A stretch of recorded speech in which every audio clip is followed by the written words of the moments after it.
Et, on est ravis de vous accueillir à Serre de Luchon pour cette conférence sur l'histoire de notre village. Je tiens à remercier très chaleureusement l'association Luchon d'Antan et ses adhérents, et aussi Cécile pour l'organisation de cette soirée.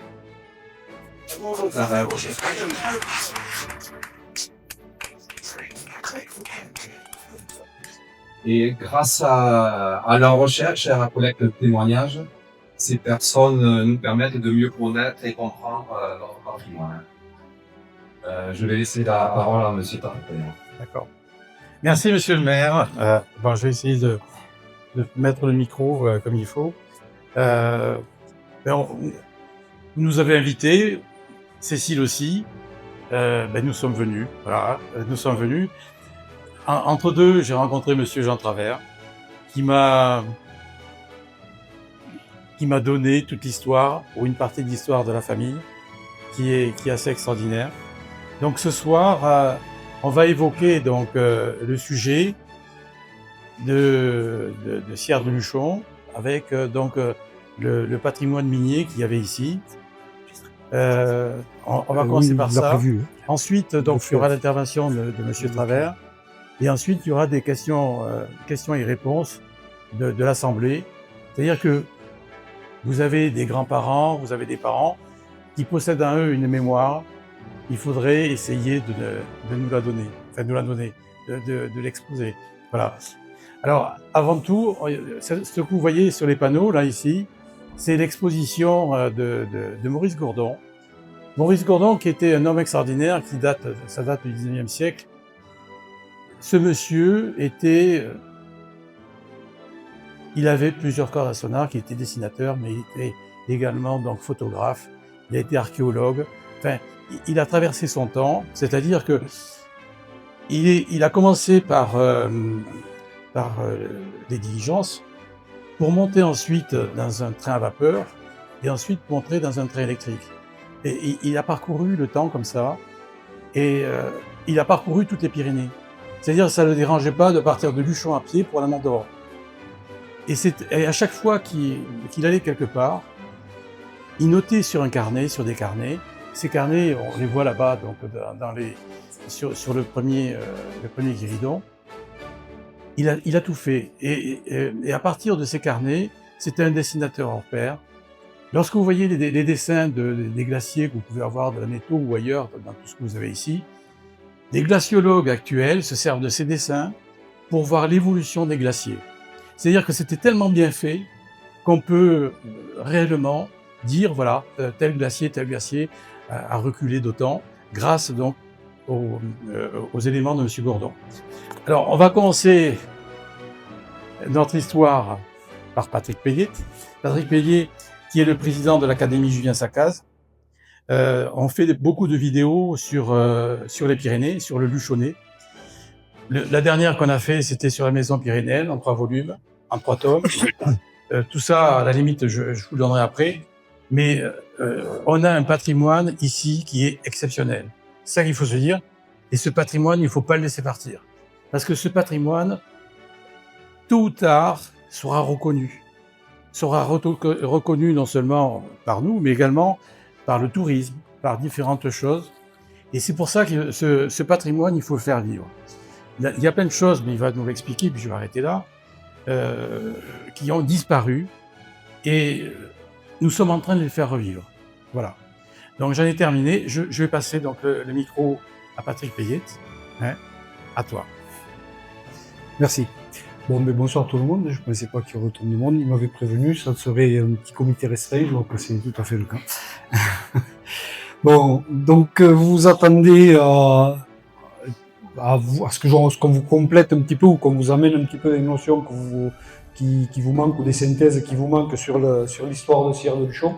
Ce qu'il ne faut pas perdre de vue, c'est que Sierre de Luchon, dans Sierre de Luchon, il y a aussi Luchon, c'est-à-dire qu'on fait partie de tout un fond de vallée qui fait que notre histoire, qu'elle soit de Sierre de Luchon jusqu'à Portée de Luchon, on a tous évolué au cours des siècles les mains dans la main. Alors, la main dans la main plutôt. Et donc, dans l'immédiat, le sujet que je vais aborder par rapport à ce coin de Sierre de Luchon, en fait, géographiquement, j'ai simplement inséré un petit peu sur Sierre de Luchon, Artigues et Gouas. Pourquoi? Parce que j'ai fait il y a quelques années de ça, il y a 2 ou 3 ans, j'avais eu l'occasion de faire déjà quelque chose sur ce sujet, sur les mines, mais j'avais abordé l'ensemble du canton parce qu'il y avait quand même matière à faire pas mal de choses sur le canton. Il se trouve que vous avez un site qui a été particulièrement impacté par ce genre de sujet et je vais vous le montrer, vous expliquer dans quelle mesure. Alors, c'est sûr que dans le canton, quand on va en montagne ici, que l'on parte vers le col des Tawas au-dessus de Gouas de Luchon ou que l'on aille dans la vallée du Lys, c'est toujours surprenant quand on arrive qu'on trouve des vestiges, des bâtiments en ruine, des pylônes, des morceaux de ferraille. On est toujours un petit peu surpris par ça, on se demande à quoi ça a pu servir. Et c'est d'autant plus surprenant que quand on sait que c'était des exploitations minières. Alors, ces exploitations minières, évidemment, bon, quand on se pose la question avec notre vécu, nous, les hommes du XXIe siècle même maintenant, ça nous semble être quelque chose de complètement aberrant. Aller exploiter des mines là-haut, nous on se fait l'idée des mines dans le nord de la France, et pourtant ça a été exploité parce que certainement, à l'époque où ça l'a été, il y avait un intérêt. D'une manière ou d'une autre, il y a eu un intérêt. Ici, j'ai juste fait un petit compte rendu sur les principaux sites miniers du canton. Alors, ils sont numérotés parce que dans le diapo antérieur, j'abordais la plupart de ces sites-là. Nous, ici, là, pour ce qui nous concerne, nous sommes concernés par ce qui est numéroté 5 ici.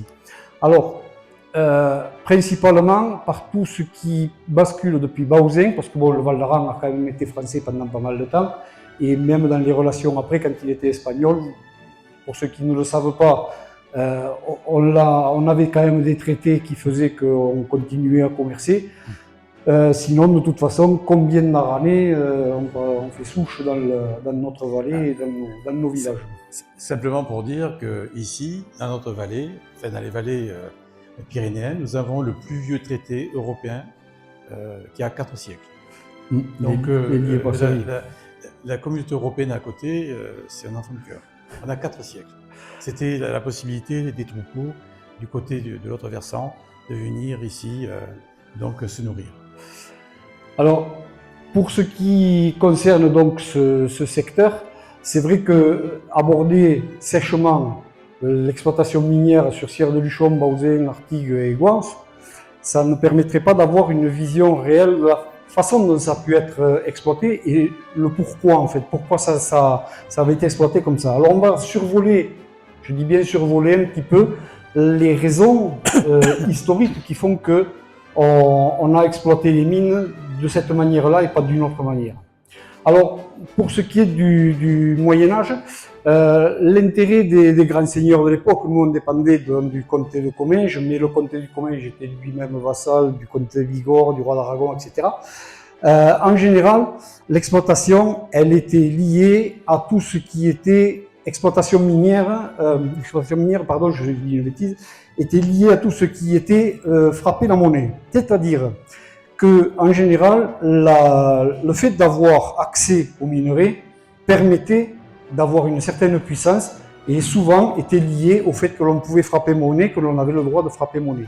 Alors évidemment, le minerai permettait d'accroître la richesse, mais c'est surtout que ça donnait une influence par rapport aux voisins.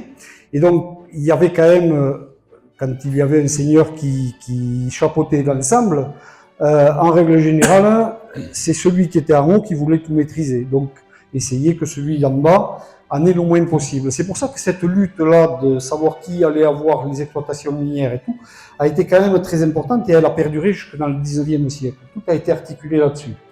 Alors, dans justement ces luttes d'influence, c'est le pouvoir central en 1570, donc Charles IX, qui a commencé à structurer un petit peu ces exploitations minières. À savoir qu'il a réservé à ce qu'on appelait à l'époque les hôtels de la monnaie, les produits des mines et les métaux. Donc vous voyez le lien entre la monnaie, les mines, les métaux, il est quand même bien caractéristique et bien assis. Alors, c'est les gens qui pouvaient gérer ça, donc les États, ou tout au moins les provinces qui avaient la possibilité de gérer ça, elles avaient quand même de la puissance et donc le droit de frapper monnaie. Après Charles IX est arrivé Henri IV. Alors, on ne va pas tout le faire, ne vous inquiétez pas. Parce que sinon, on a encore un petit moment. Non, simplement Henri IV, pourquoi? Parce que c'est là qu'on va avoir les premières traces du coin ici, sur le plan des écrits. À savoir que Henri IV, il arrive sur la succession et sur les ruines des guerres de religion. Donc, il arrive là sur un pays dont les finances sont exsangues, au niveau de la France, c'est pas nouveau, on n'a pas attendu Macron. Donc, il arrive, c'est un peu, il faut qu'il redresse un petit peu la barre. Donc, c'est un mal français en fait. Voilà, c'est un mal français. Donc, vous imaginez quand même, quand il arrive, c'est quand même la fin du XVIe. Donc, depuis. Alors, en début du XVIIe siècle, pardon, en 1600, il a l'idée de faire réaliser un inventaire grâce à son valet qui était grand maître des mines de Guyenne et du Languedoc. Il a décidé de relancer cette exploitation minière et d'en faire un inventaire de façon à avoir une idée de ce sur quoi il pouvait compter forcément. Et il avait comme petit copain, c'est pas comme ça qu'on les appelait à l'époque, mais enfin il avait quelqu'un avec qui il était assez ami, assez lié, c'est un certain Corbeyran d'Or-l'Arbouste. C'est la famille d'Or-l'Arbouste qui gérait tout le secteur, l'Arbouste, Vallée d'Ouai, et donc il y avait quand même une grosse influence sur le reste de la vallée et qui était inféodée au comte Comminges, mais bon, on voit déjà que c'est une famille qui avait une certaine importance. Et donc ce Corbeyran d'Or avait fait quelques visites ici déjà. Il avait eu l'idée de se balader un petit peu sur les sites miniers et ils ont à ce moment-là tiré l'attention d'Henri IV qui à ce moment-là a mandaté un monsieur qui s'appelait De Malus, qui était le maître de monnaie de Bordeaux. Et donc ce monsieur, il a été chargé par le roi Henri IV de venir donc sur le secteur, enfin, sur l'ensemble des Pyrénées, il faut dire. Bon, il a été assez réducteur, vous allez le voir, son trajet, il a été vite réglé. Donc, il l'avait mandaté pour venir sur l'ensemble des Pyrénées pour aller justement faire un inventaire exhaustif de tous les sites miniers afin de savoir à quoi il pouvait avoir droit pour redresser les finances publiques. Alors, ils sont partis de Bordeaux avec armes et bagages, mais à cheval. Donc, ils sont partis le 22 juillet, ça vous donnera une idée du trajet, le 22 juillet 1600. Ils sont arrivés ici le 1er août. Okay.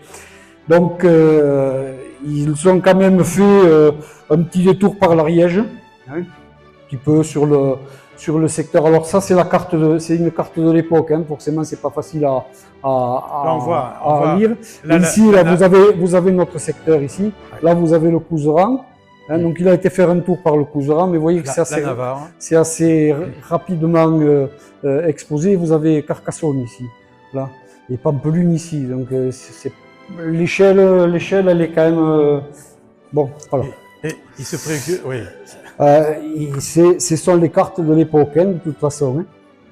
Donc, ils vont prospecter sur l'ensemble de nos montagnes, donc de l'Ariège jusque, grosso modo, la fin des Hautes-Pyrénées, ce qui représente les Hautes-Pyrénées maintenant.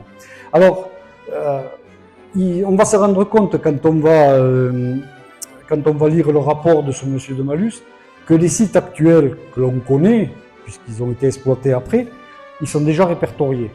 C'est-à-dire qu'en fait, il ne va faire que entériner des choses qui existaient avant, mais on n'a aucun écrit qui le montre. Il va raconter ce qu'il a vu sur place, certes, mais en disant que avant c'était déjà exploité. Et alors, il arrive ici, ce monsieur, et voici ce qu'il en dit. Au lieu de Sierre, alors Sierre, évidemment, il l'a écrit avec un S, S-I-E-R, au lieu de Sierre, auquel il y a 2 mines de plomb, de découverte, tenant une bonne partie d'argent. Donc en général, les mines, quand il y avait du plomb, il y avait de l'argent. C'était souvent ce qu'on appelait le plomb argentifère. On va le voir tout à l'heure pour le type de minerai qu'on pourrait trouver.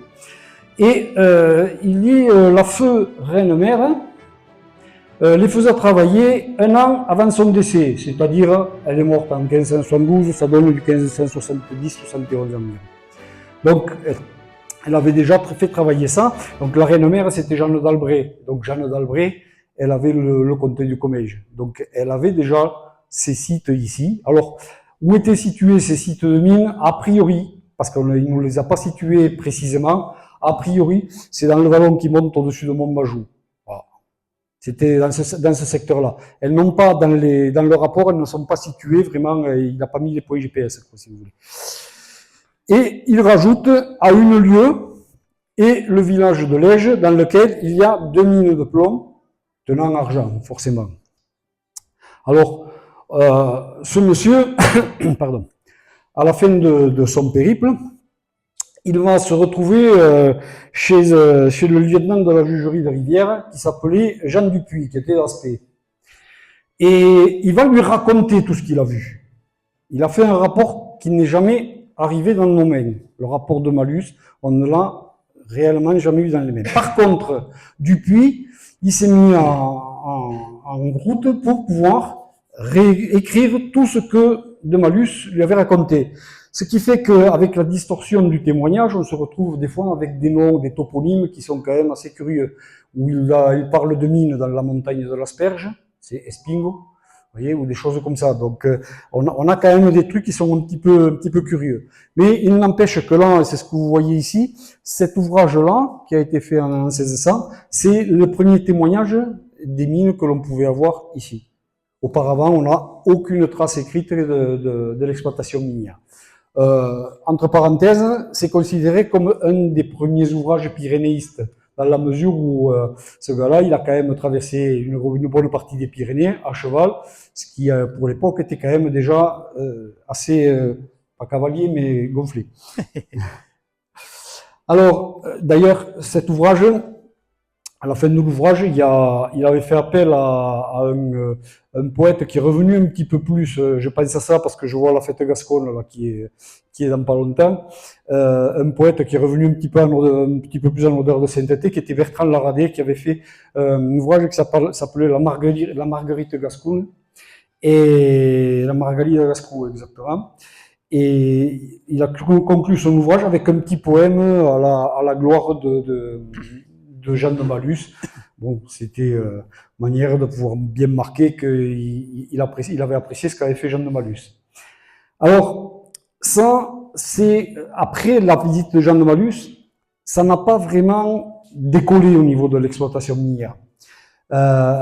Déjà dans le courant du 18e, bon, au mieux, on a la fondation de la Compagnie royale des mines. Vous voyez, on essaye toujours de garder des mines pour le pouvoir central, pour que on puisse avoir l'appui sur la monnaie.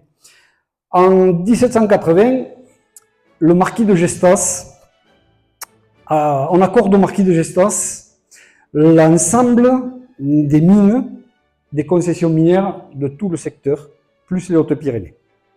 Alors, il y avait quelques noms qui ressortaient quand on lui accordait ça.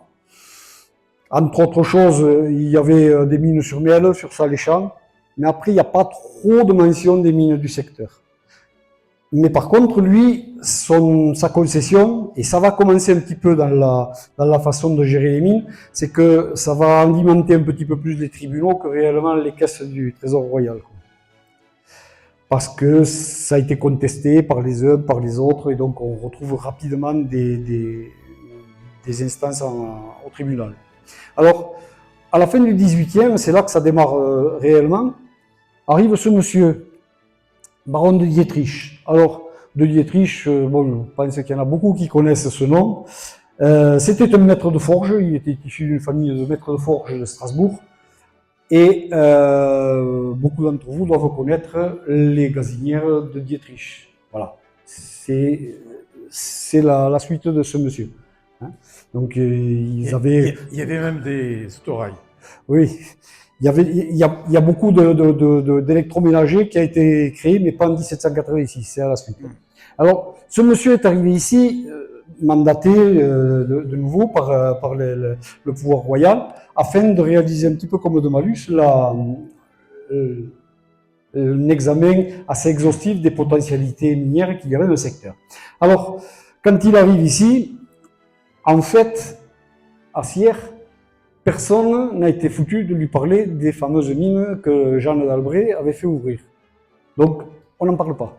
On parle de celle de Liège, mais ici, silence radio. Personne ne lui en a parlé. Donc, il a été étonné parce qu'il a eu dans les mains le rapport de Malus. Et il est étonné qu'il finalement, il n'y ait plus rien. Bon, c'était comme ça. Il était accompagné d'un certain monsieur, le comte de Bust. Alors, le comte de Bust, alors je fais juste une petite incartade au secteur et je m'en vais un petit peu plus loin sur Saint-Mamé, vous m'en voudrez pas. Le comte de Bust, en fait, il est à l'origine d'une manufacture, en fait, qui était destinée à traiter le minerai de cobalt venant d'Espagne. Parce que c'est une aventure extraordinaire, ce type-là, c'est extraordinaire ce qu'il a pu faire. Alors, en 1783, il a ouvert sa manufacture. Ceux qui connaissent bien le coin, sinon vous irez demain, allez voir comment c'est fichu, parce qu'il reste encore un bâtiment. C'est l'usine des Rochers à Saint-Mamé, celle qui est en contrebas de la douane de Castelvieille. Vous verrez, l'usine électrique actuellement, il y a un vieux bâtiment dont le toit est en train de se percer de partout. Ça, c'est un des anciens bâtiments de la manufacture de bleu. Alors, il faut expliquer pourquoi le cobalt. Oui, mais je vais le faire. D'accord. Je vais le faire, t'inquiète pas. Alors, il avait ouvert cette manufacture de bleu simplement parce qu'il était propriétaire ou concessionnaire, tout au moins, de la mine de cobalt au col de Saoung, de l'autre côté, dans la vallée de Chistao. Et évidemment, il a choisi Saint-Mamé, ou au moins ses vallées, pour pouvoir l'exploiter. Pourquoi? C'est simple, c'est le transport. C'est-à-dire qu'on prend le minerai, on lui fait passer la frontière. La frontière, c'était le port de Plan, en Vallée d'Or. Donc, ils passent le port de Plan. Ils ont une première étape à Haro, famille du Cuin. C'est l'arrière-grand-mère du maréchal Foch. On stocke le minerai là. Depuis là, on lui fait passer le col de Père-Sourde et on l'amène à Saint-Mamé. Pourquoi? Vous me direz pourquoi ils ne l'ont pas descendu par en bas. Bien simplement parce qu'ici, on avait du flottage de bois. Et ça, c'est important. C'est-à-dire qu'on envoyait du bois par la pique, que l'on formait après en radeau un petit peu plus bas, et donc on pouvait mettre le minerai sur ces radeaux formés.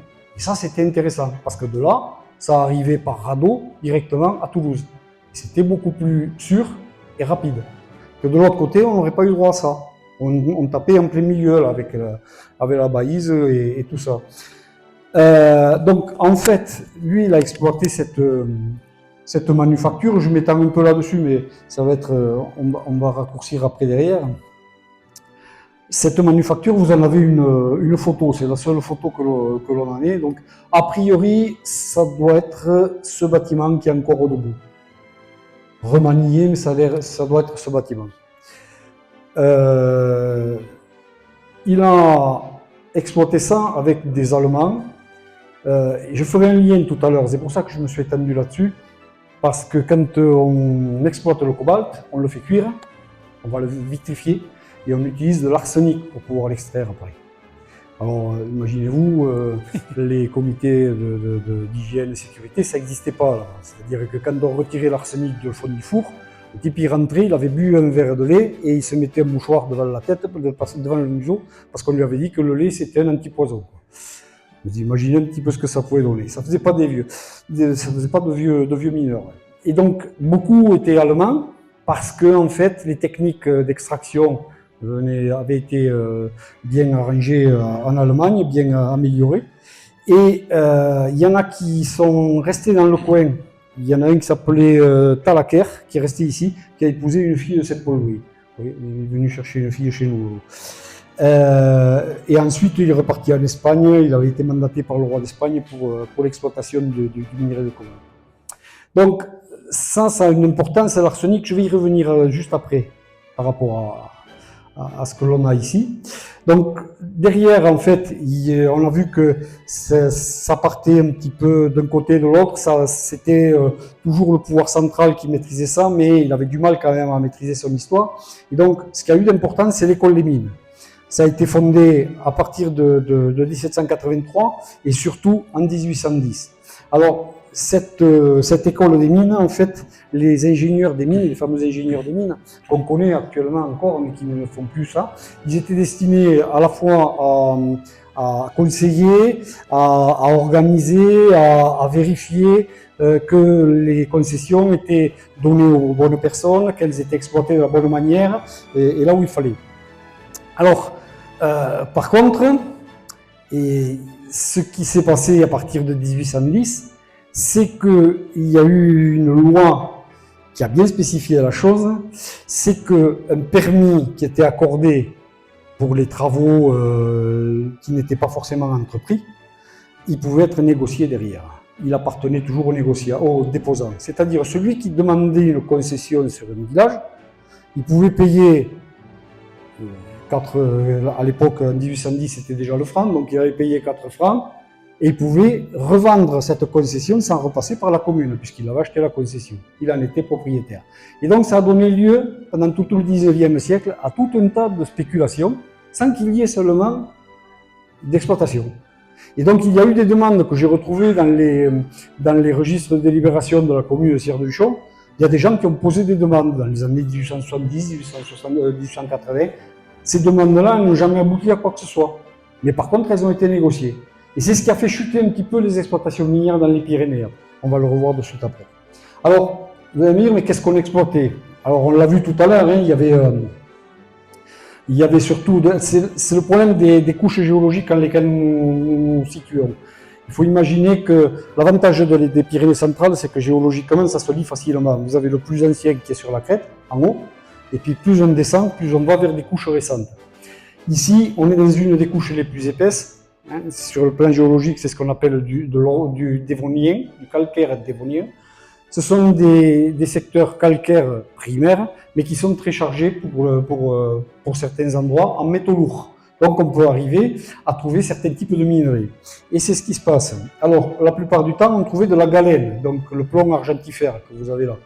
Donc c'est le premier qu'on a trouvé. Sachant que quand on trouvait un filon, quand on pensait qu'il y avait un filon de mine, en règle générale, en surface, on commençait à trouver de la pyrite de fer. Donc souvent, vous avez des lieux comme dans les mines Cravioles qui sont dont les toponymes retracent ça. On trouve encore à Rouge, à Rouille.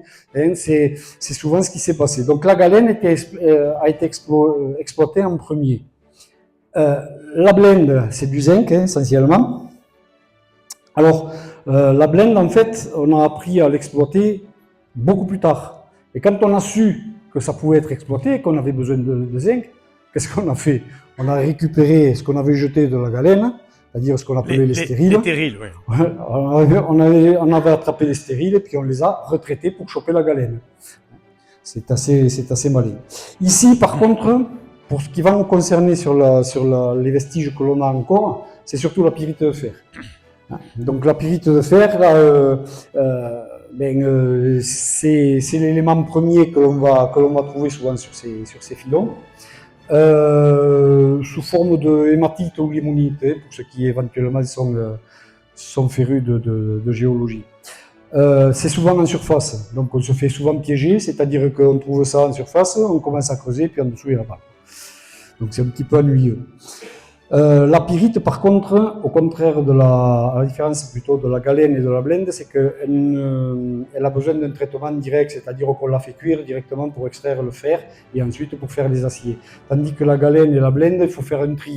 Il y a des tris en laverie, etc. Ça demande quand même un apport technique assez important. Alors, ici, il y avait dans les monographies d'instituteurs quelques traces encore de ces exploitations antérieures sur Cierre-de-Luchon. Alors on voit à Lurette, il y a un filon qui renferme de la galène. L'autre, il est à Arolles, au-dessus du hameau de Montmajou, ce que je disais tout à l'heure. Là, c'est pareil, il y a des filons de plomb argentifère et de blende. Et ils ont un moment entrepris vers 1845 par une société industrielle, mais ça a été promptement abandonné. Ici, on est déjà au bout de la couche géologique où on peut encore avoir quelque chose d'un peu productif, quoi. Donc vous imaginez déjà, par en haut ça ne l'était pas, et ça l'était encore moins ici. Alors, en fait, ici, on a surtout été marqué par les mines de Bausen et de Peraube. Alors, pourquoi Bausen? En fait, c'est les plus anciennes traces d'exploitation que l'on a sur les mines de Bausen, sur ces mines de fer, sur les terres pyrites de fer. Alors, on trouve encore des vestiges. A priori, elle avait au départ été exploitée parce qu'il y avait quelque peu de traces de cuivre. Elle a été exploitée un peu avant la Révolution et ça a continué. Ça a continué jusque dans les années 28-30. Hein. Moi, j'ai ma grand-mère qui y avait travaillé, donc j'ai encore des traces de ça quoi, à la maison. Et donc, ça a été concédé en 1910 à la société française, une société française qui exploitait les minerais en Val-d'Aran. C'était les mines de Bausen et de l'Es. C'est une exploitation qui s'est faite localement. Alors au début surtout, elle s'est faite localement. Pourquoi? Parce que comme je vous ai dit tout à l'heure, la pyrite, il fallait la traiter et la mener directement. C'est-à-dire on ne les faisait pas passer dans un bocard, avec du filtrage, du tri directement sur la granulométrie et tout. Et donc on le descendait en vallée. Et pour le traiter, il fallait ce que l'on appelle une forge à la catalane. Et dans le coin de Bausen, la seule forge à la catalane la plus proche, c'était celle de Fos. Donc on le descendait à la forge à catalane de Fos. Alors la forge à la catalane, en fait, ça utilise l'eau et le bois. C'est-à-dire que l'eau, c'est pour la motricité, ce sont des gros marteaux qui permettent de pouvoir taper le minerai quand il est en fusion. Grosso modo, c'est ça. Et puis le bois, évidemment, c'est un pour le mettre en fusion et deux pour faire le charbon de bois pour en faire de l'acier. Donc, au départ, de Bausen, il descendait donc à dos de mulet et il s'en allait vers Fos. À partir de Fos, évidemment, les radeaux.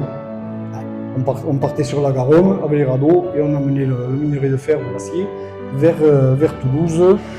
Ultérieurement, ce qui a remplacé le transport par les radeaux, ça a été les charrettes et autres diligences, mais c'est surtout le train.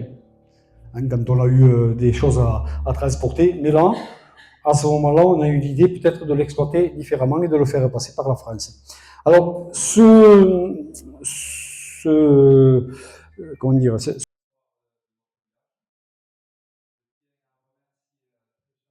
de l'autre côté, sur le versant Moron, il y en a un petit peu plus. Alors il y a des traces que vous pouvez voir actuellement, encore on le voit bien. C'est quand vous montez à la station de la Sourde. Il y a un virage en angle droit, mais au-dessus, il y a des canons à neige, des canons des gazex. Et sous les gazex, il y a des trous. Voilà. Ça, c'était les anciens sites de mines manganèses de la vallée. Il y avait un bocard un petit peu plus bas à Germe, avec là il fallait quand même qu'il y ait un tri. Donc ce qu'on appelle un bocard, c'est une laverie. En fait, c'est un bâtiment qui est collé à la pente pour une simple raison, c'est qu'on utilise la gravité et la granulométrie. Donc ça permet de pouvoir trier le minerai au fur et à mesure où il descend. Et en bas, quand ça a été l'époque, on pouvait avoir un tapis roulant. Sinon, on avait des compresseurs qui permettaient de pouvoir fractionner ce minerai de façon à avoir des petits morceaux pour les manipuler. À l'époque, il y avait combien d'emplois générés par la mine? Tout dans quel secteur? Ici sur Peraube, je disais tout à l'heure, 15 emplois en 1922. Il y en avait à peu près autant un peu avant les années 20 sur les mines Crabioule. Sur Bausen, par exemple. Sur Bausen, ouais. Il y avait une petite dizaine, grand maximum. Et puis pas permanent, c'est du travail saisonnier. Ils montent à la belle saison. Quand les mines elles sont trop hautes, quand il y a la neige, ils montent pas. Et les Crabioule? Les Crabioule, ouais, une quinzaine, pareil, quoi. 15-16. Et c'est pareil, bon, ils montaient pas en dehors de la bonne saison. Donc, c'est pas un emploi permanent. Souvent, on retrouve dans les employés, des mineurs espagnols, certes, mais qui étaient venus en France pour d'autres raisons. Ils étaient venus se louer comme bergers. Et on les retrouve après comme mineurs dans ces mines-là, quoi. Après, ça avait quand même un impact, surtout avant qu'il y ait les câbles. Quand on regarde les Crabioule, ils faisaient ça par des convois de mulets.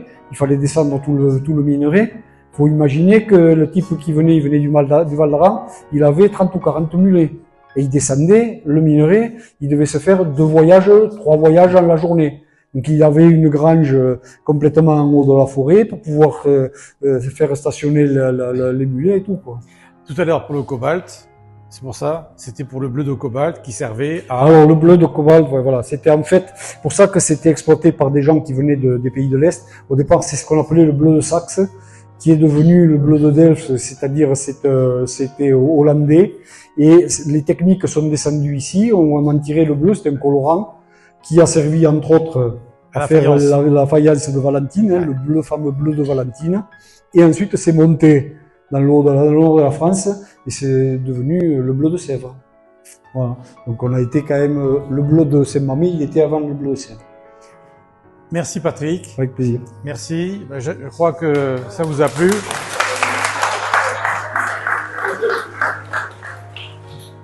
Alors maintenant, ça va être à la place de Jean Travers de nous montrer un peu l'histoire de la famille Travers. Une histoire extraordinaire. Il y a déjà l'argent, il manquait plus que Ça le va liqueur. Oui, bonsoir à tous. Vous voulez pas faire la pause, non? On enchaîne. Donc, bonsoir, moi je suis le petit-fils d'Henri Travers, qui avait la fabrique de chaises. Et je vais essayer de vous raconter l'histoire de cette fabrique qui a joué quand même un rôle assez important dans l'histoire du village.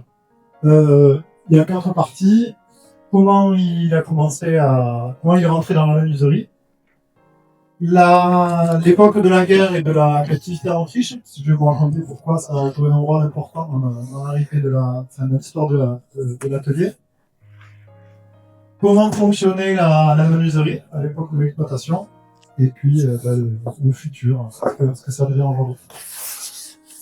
Autant les 2 premières parties, bon, je les connais quand même assez bien, c'est pas en familial. Autant l'histoire vraiment de la menuiserie, moi je l'ai pas connu, je l'ai pas connu en exploitation.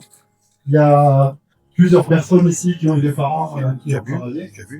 Donc on n'hésitait surtout pas à corriger, soit en direct, c'est des erreurs, ou si je suis complètement à côté de la plaque, peut-être en fin d'intervention. Donc Henri, il est né le 10-18. Je sais pas si ça se rappeler, à Sierre, d'une famille de commerçants qui vendait des tissus à Paris. C'est son père qui avait acheté la maison dans laquelle j'habite aujourd'hui. Voilà.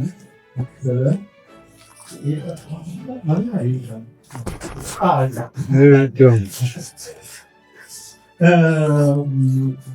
donc Henri, ils sont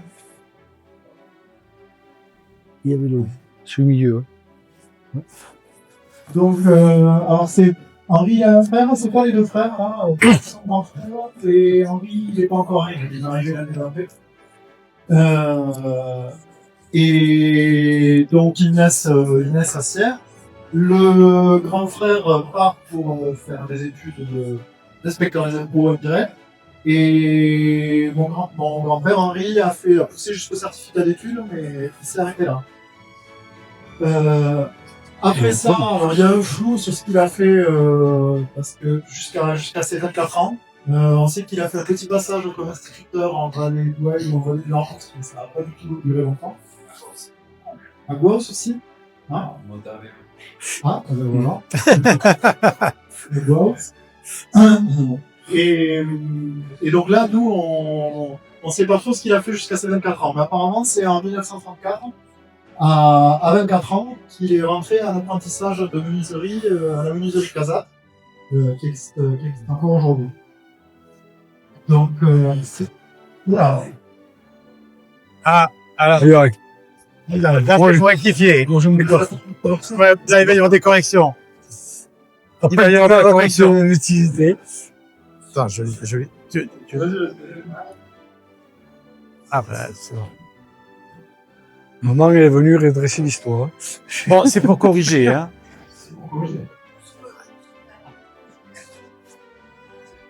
Le certificat de mon père, voilà. Et Mais plus près, plus près. non, jusque-là, ça va à peu près, mais... Ah, ah.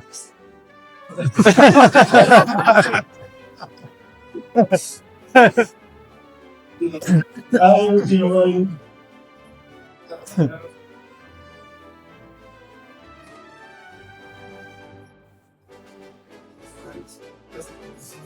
Non, c'est pas comme ça. Voilà, c'est bon. Ah, c'est cool. Ah, mais il est un peu loin.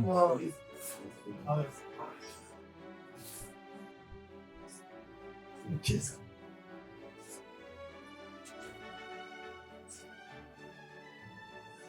Ah, non. Non, c'est bon. Ouais, donc, il a fait une reconversion professionnelle tardive, hein. On pouvait dire ça aujourd'hui. Il avait 4 ans pour en faire un apprentissage à l'époque. Et il a été menuisier chez Casap jusqu'en 38-39. Donc les années 1938-1939, elles ont été quand même assez importantes, assez riches en événements heureux et malheureux. Donc heureux, il y a eu un mariage et de naissance. Voilà, dans le produit est là. Mais malheureusement, suivi de l'arrivée en guerre, je pense que la photo, je pense que c'est pas la mobilisation, je suppose que c'est pendant son service militaire, parce qu'il est plus jeune qu'en 39. Mais départ à la guerre, sur le front des Ardennes ou en Alsace.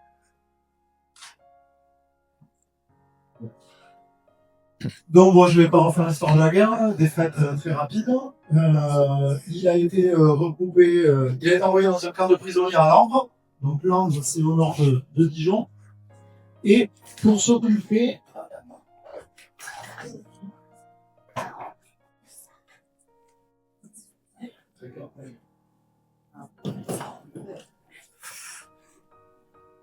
je vais quand même les montrer. Pour s'occuper d'un ce camp de prisonniers, on voyait quand même que ça faisait 4 ans qu'il était menuisier. Il fabriquait des objets qu'il envoyait à ma grand-mère par la poste. Et qui étaient taillés. Bon, moi, il m'a toujours raconté qu'il s'était taillé avec des chutes de bois, des chutes de bois, des tessons de verre, des clous, ce qu'il pouvait trouver dans le camp de prisonniers. Là, je fais une toute petite digression qui n'a pas directement rapport avec la menuiserie, mais c'est quand même une anecdote touchante. Ils avaient le droit d'envoyer du courrier, mais le courrier était lu. Donc, ils n'avaient pas le droit de se plaindre. Ouais, comme ça. Ouais. Ils n'avaient pas le droit de se plaindre et de dire que ça allait pas, dans les indications. Les lettres étaient très, très surveillées. Et du coup, ce qu'il a fait, c'est qu'il a envoyé ce magnifique porte-plume et dans une lettre suivante, donc il y a une jolie plaque derrière, un souvenir de captivité, juillet 1940. Et là, ce démon. Voilà, exactement. C'était le 007 de l'époque. MacGyver. Il y avait une mortaise dessous dans laquelle il avait roulé une petite lettre et dans laquelle il avait dit bon, en fait, c'est pas, on a peur, on va faire en juillet. Mais C'est pas le club. C'est pas le club méditerranéen. Voilà. C'était pas le club Med, il pouvait donner des vrais, il avait donné des vrais messages. Après ce regroupement en Langres, il est parti en tant que prisonnier de guerre à Röhris, en Autriche. Donc, au bout de l'Autriche. Et Röhris, il faut s'imaginer ça ressemble à l'échelon. C'est un petit village dans une vallée autrichienne. Et il est envoyé là-bas pour travailler dans une menuiserie, qui était déjà menuisé. Et donc, il est mis au service du menuisier local et il travaillait avec ce qu'on appelle un commando. C'était 6 autres prisonniers de guerre comme lui, prisonniers. Alors pourquoi je parle de ça? Parce que en Autriche, c'est là qu'il a perfectionné son apprentissage.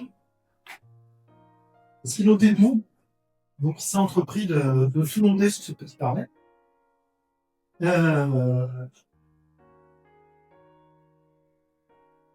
Et c'est là qu'il a clairement appris beaucoup de choses, notamment sur le travail du bois, entre autres. Parce que l'Autriche était beaucoup plus avancée, aujourd'hui que l'Autriche était beaucoup plus avancée à l'époque que la France sur le travail du bois. Alors c'est assez marrant ce carnet, il y a de tout. il y a des notes générales. Je ne sais pas si vous arrivez à aller au fond, mais sur une page, on va retrouver les paramètres de réglage d'une console. Il faut tourner à 1400 tours minute, la force de tension. Il y a une recette d'une saumure. Il faut faire des sonates avec des olures. Donc, il faut vérifier si le mur flotte ou pas pour ajuster la chaleur en scène de saumure. Il y a des détails de construction de parquet non bouveté, comment faire les bouts du parquet non bouveté, le démontage des boîtes de vitesse forte, quel type d'assurance doit prendre un ouvrier quand il veut travailler dans un atelier. Et il faisait vraiment de tout parce que les gens, là, à l'intérieur, c'est-à-dire que c'était vraiment multimétrique. C'est un supplément. Après, sur ce carnet, il y a aussi beaucoup de croquis. Donc, des croquis de meubles, finis. Des croquis de porte de garage. Donc, la porte de garage, chez moi, elle est sur ce principe avec le contrepoids. Elle a jamais bougé depuis 60 ans. Des croquis d'outillage. Comment fixer, comment faire un montage sur une ramondeuse pour faire un bouvetage. Tout un tas d'outillage. L'établi, ceux qui ont connu l'atelier, c'est l'établi tel qu'il était à l'atelier, avec la presse sur le côté. Toujours, il me disait quand j'étais petit, d'abord le croquis, et après les plans.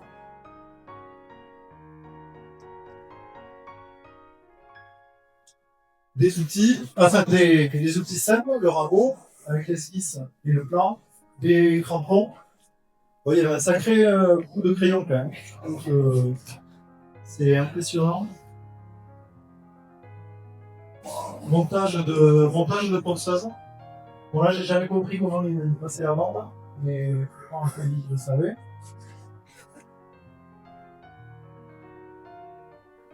Donc voilà, c'est quand même 5 années pendant laquelle il a travaillé, quoi. Donc, clairement, dans son malheur, il a eu de la chance, parce qu'il l'a répété, il était quand même mieux chez un menuisier en Autriche que dans un camp de travail à casser du caillou. Donc, voilà, bien sûr qu'il aurait souhaité être ailleurs, mais ça lui a permis quand même d'apprendre beaucoup de choses. Fin de la guerre, retour en 45, il retrouve sa fille qu'il avait abandonnée à 1 an. Il y avait 1 an, il retrouve une petite fille de 5 ans. Et c'est là qu'il a l'idée de démarrer la menuiserie.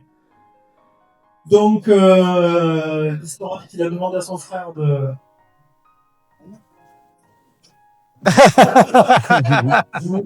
Il a fait qu'il est désolé. C'est parce qu'elle connaît.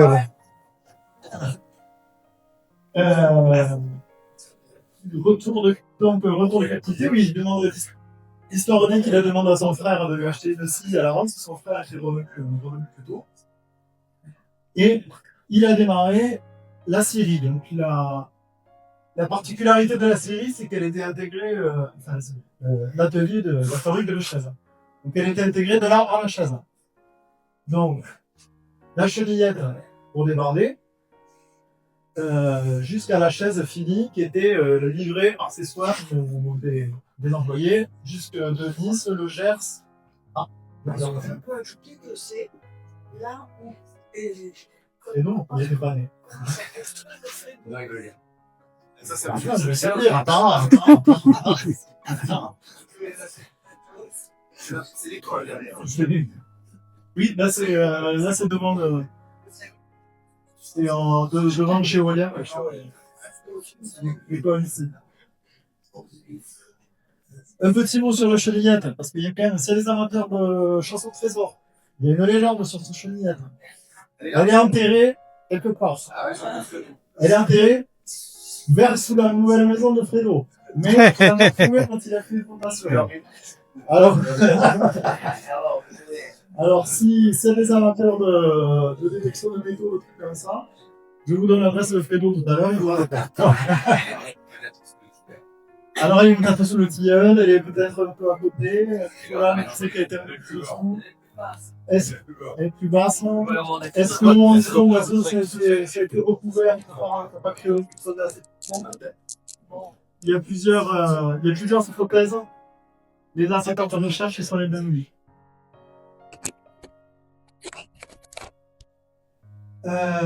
Donc cette menuiserie, donc là c'est vraiment à partir de là où si vous avez des commentaires à faire, n'hésitez pas. Vraiment, n'hésitez pas.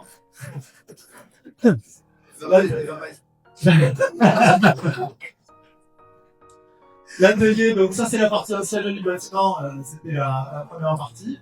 Moi je l'ai connu quand il y avait la peinture à l'étage.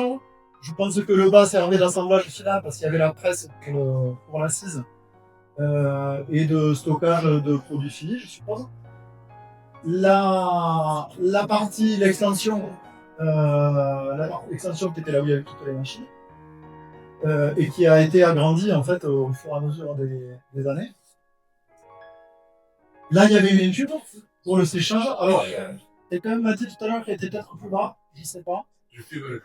Elle était pas là? Elle était en dessous? Ah ouais, elle était en dessous. Ok. Alors la chenillette, alors. La chenillette est encore plus basse. Et l'autre, Marie, si vous voyez les gars se baladent avec des détecteurs, ne vous inquiétez pas. Donc, on retrouve quand même l'idée d'avoir voilà, de la grume de bois qui était sciée, étuquée, et travaillée jusqu'à là chez fini au même endroit. Ce que j'ai appelé atelier véhicule, là, c'est là où il y avait la Jeep. Je sais pas si ça c'était l'époque. Est-ce que ça y était au moment de la série, de l'atelier, je sais pas. Là où il y avait la Jeep, est-ce que ça c'était déjà à l'époque de l'atelier, parce que c'était après, je sais pas. Ça y était déjà? Ça y était parce que vous faisiez c'est évident. Oui, vous la mécanique. Ouais, c'est ça. De l'atelier véhicule. C'est vraiment bon. Et en bas, le stock de planches brutes qui s'étale quand même assez loin. Donc là, je sais pas ça comment, si d'autres ont été joués dans les fils de planches. Là, j'ai repris, c'était pas drôle.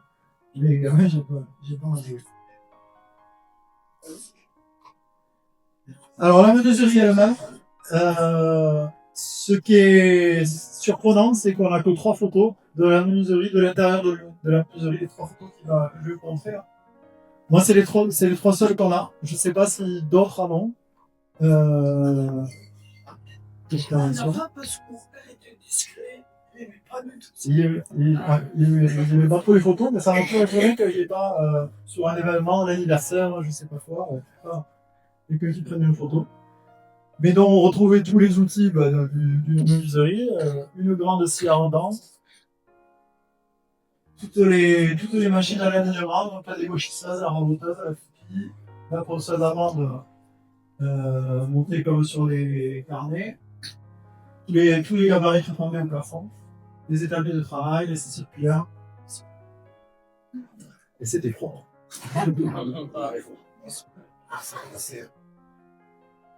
Et de l'autre côté, l'atelier mécanique, je trouve que ça fait bien, c'est l'atelier mécanique. Donc là, lui, il réglait les outils, enfin, c'était la partie méta, on va dire. Les 2 mortaiseuses, et le poil à sciure, on voit pas trop sur la photo, mais quand on l'a vu, il est exactement comme sur le carnet, comme ce qu'il avait dessiné de Roris.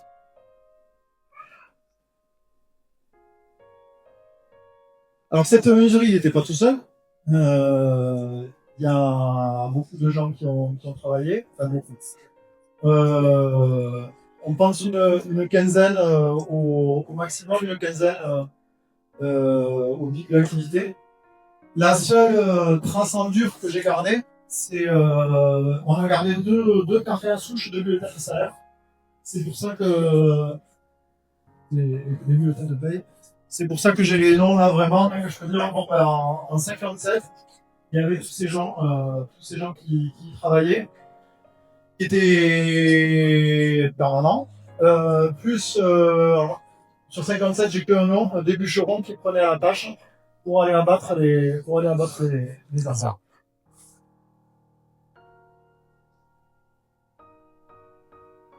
Bon, j'ai pas pu m'empêcher, quand on voit un bulletin de salaire, c'est celui de Jean Covet. Il est quand même extraordinairement visible, puisque entre le brut et le net, à l'époque, il y avait juste un 6%.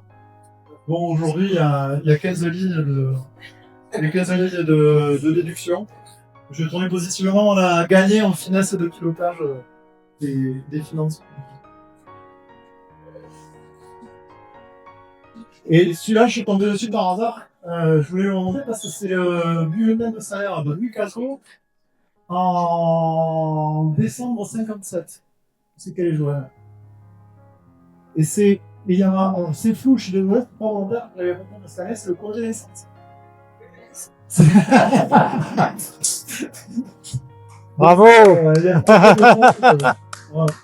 L'arrivée de Joël Pandou. Les chaises, elles ressemblent à ça. À César, je vais te le montrer, de te lever. Voilà. Les chaises de travers. Donc c'était une chaise assez simple. C'était une fabrique.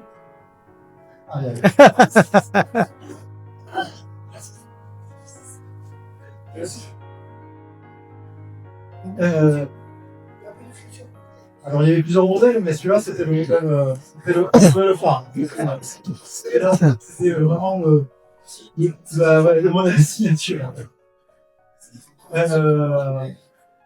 Ouais, c'était une fabrique de chaises. Il n'avait pas de prétention de faire des objets d'art, des objets personnalisés. Ah, j'y viens après. Donc c'était de la chaise produite en série. L'assise en contreplaqué a été achetée à l'Interma. Il y a le logo Interma dessus, qui était un fabricant de contreplaqué un peu bombé. Qui faisait le bombé sur la chaise. J'ai mon assistante. Je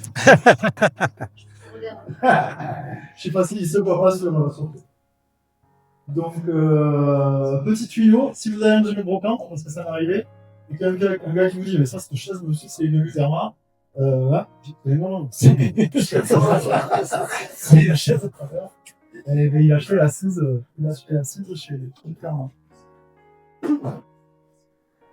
Il a fait des meubles aussi, mais que je sache, ça pourrait être pour personnel. Je sais pas s'il en a fait pour des proches dans le village, mais j'en ai jamais vu. Pour le coup, des meubles, j'en ai jamais vu ailleurs que chez nous.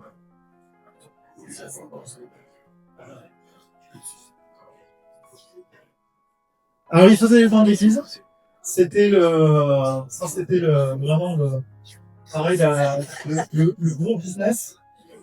Donc je vous invite à aller quelques prières à l'église de Saint-Germain à Toulouse. C'est en face de cette dame.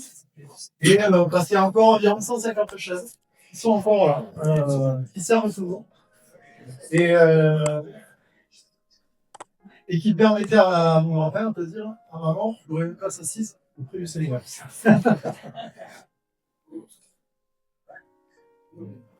Donc sur la fabrique de chaises, elle s'est arrêtée. Alors, on n'est pas très sûr de l'année.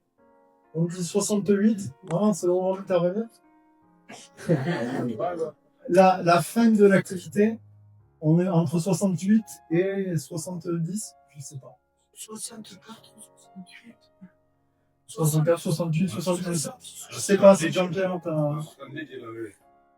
En 70, c'est terminé. Donc elle a fonctionné pas si longtemps que ça finalement, 45-70. C'est longtemps à même parce que c'est pas. C'est déjà pas mal.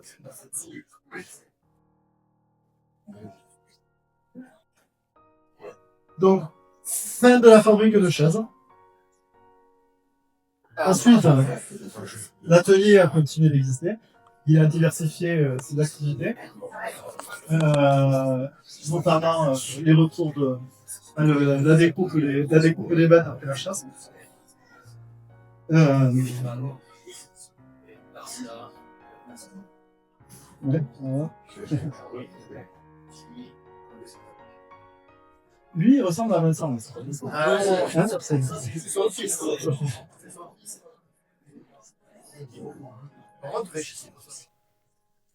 Et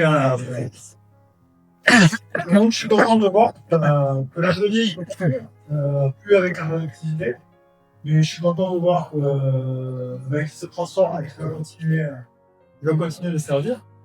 Surtout que je pense que Fredo, quand on en parlait, il veut garder un peu la mémoire du lieu. Donc moi je trouve ça super, je suis super content. Ça fait un peu de bruit le matin quand même. Ça fait pas de mais c'est c'est vrai. Il fait chaud. Et le bâtiment s'appelle l'atelier d'Arlange. Il avait une vie avant parce qu'il y a une plaque en 1900. Et donc il aura une vie après. Voilà, c'est pour moi. Alors, oui, devient l'expédition parfaite. J'ai oublié d'ajouter un détail. Le chargement du camion, le gabarit, c'était le pont, le passage sous le pont. Assière. Ouais. Le pont.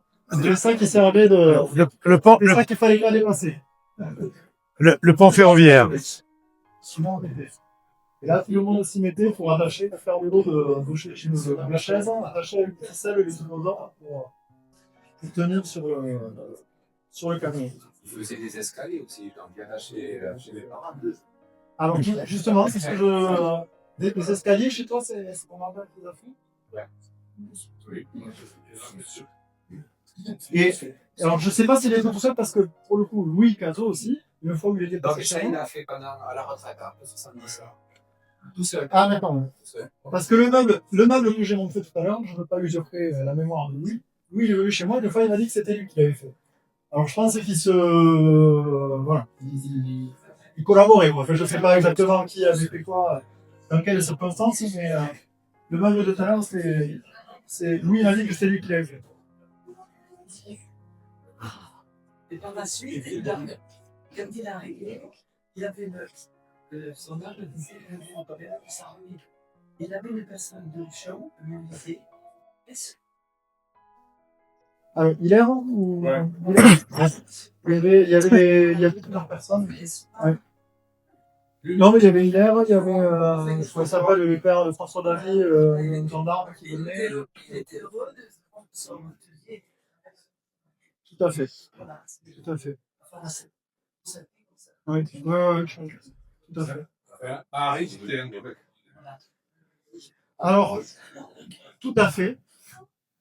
Et je voulais en profiter pour remercier donc Patrick Bayon et particulier pour l'intervention. Oui, j'ai fini. Moi, je vais pas trop traîner. Non, c'était très bien. La mairie de Cire-le-Luchon pour l'organisation. Et puis, quand même, je ne pouvais pas dire un mot de tout ça sans parler de ma grand-mère, parce que derrière tous les grands hommes, il y a des grandes femmes. Donc, je voulais quand même rappeler que ma grand-mère, quand mon grand-père est parti en 39 mobilisé, elle s'est quand même retrouvée avec sa fille qui venait de naître, sa mère, sa grand-mère, plus la mère de mon grand-père et la sœur de la mère de mon grand-père, plus une classe à gérer. Donc voilà, je voulais pas quand même parler, dire tout ça sur mon grand-père, sans parler de... Bravo! Bravo, bravo! Bravo! Bon, justement, si vous avez dans vos informations sur la menuiserie, je serais ravi de les entendre. Déjà, tu vois, il a marqué. C'est ton père, c'est Jean Denis. Tu demandais, c'est Jean Denis, là. Oui. Non, alors, la partie ancienne, c'est pas lui, parce que c'est un putain de pierre et il y a une plaque 1900. Donc, je pense que ça, c'était existant. Et par contre, il a fait l'extension. J'ai discuté avec un professionnel du bâtiment qui m'a expliqué que c'était une sculpture, c'était une professionnel. C'était une sculpture en ossature, c'est ça, avec des piliers et du remplissage de briquettes en France. et qui n'a pas bougé depuis des années. Il a fait un 46, 47. Alors, je sais pas la chronologie de l'extension du bâtiment, je ne la connais pas. Ce que je pense que ça a dû quand même aller assez vite.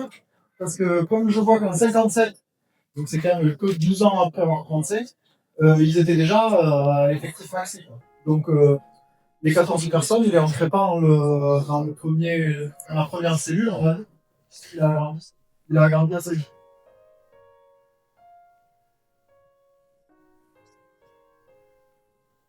Merci. Merci Jean.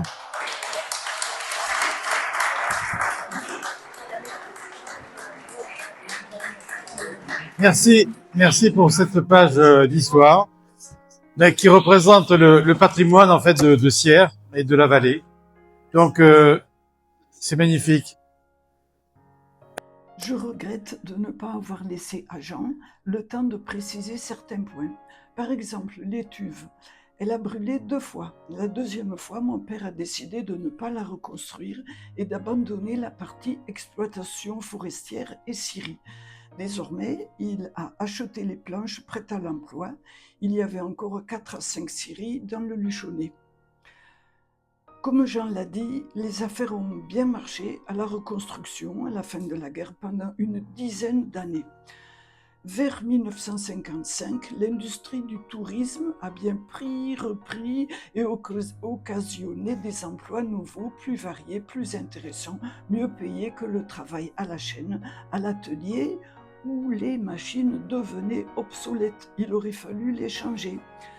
La demande aussi avait évolué, délaisser les chaises moyennes comme la 120 pour des chaises de style et de qualité plus raffinée, ou bien des chaises Ikea en plastique très peu chères. Enfin, il faut dire aussi qu'en 1968, on n'osait pas dire le mot cancer, ni détecter ni soigner comme maintenant. Et quand ma mère a eu un cancer du sein, mon père, affolé, a décidé d'arrêter l'entreprise. Mais il n'a jamais voulu vendre l'atelier, c'était sa vie. Il a continué tout seul à y faire table, armoire, penderie, comptoir pour Jean, étagère et toute autre chose pour moi, des arrangements quand on lui en demandait. Qu'est-ce qu'il avait envie de faire le matin du 19 juin 2004, quand Jean-Pierre Comet l'a vu s'effondrer au portail entre la maison et l'atelier, l'a retenu mourant dans ses bras.